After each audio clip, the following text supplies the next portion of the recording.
Hi there, my name is Stefanie Dorn. I am a Washington State attorney.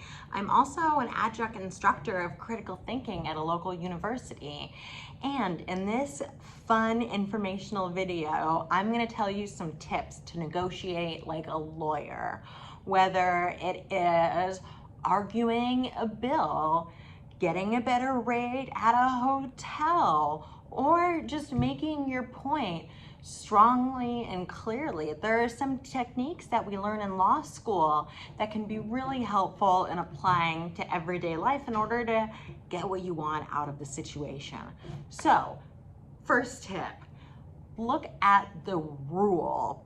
In law school, we're taught to analyze things in a step-based formula, and it always starts with what the issue, and then with what the rule is and what we're dealing with. And so if there's a situation, maybe it's that the hotel will always match the rate. Maybe it's that the bill amount cannot exceed something. You want to figure out what the rule is. In doing so will allow you to argue a little bit more clearly. Then you want to go specifically into the issues and ask questions.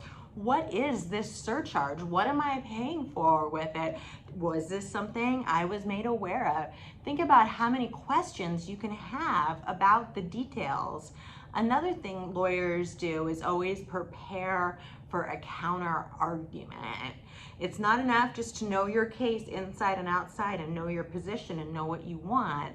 You also want to know what the other side's going to say, so much to the point where it may even be helpful to practice making their argument and then rebutting and figuring out what you can say back to them. A final tip is to look out for hidden assumptions in people's arguments as you're countering them. Things that they would have to believe in order for what they're saying to be true.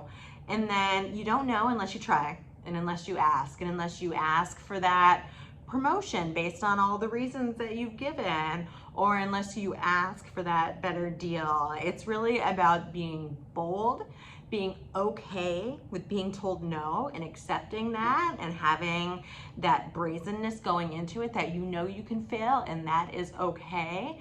But you never know unless you ask, and it helps to ask nicely. So that is my tips on that. I practice criminal law here in Seattle. Feel free to give my office a call if you ever need anything.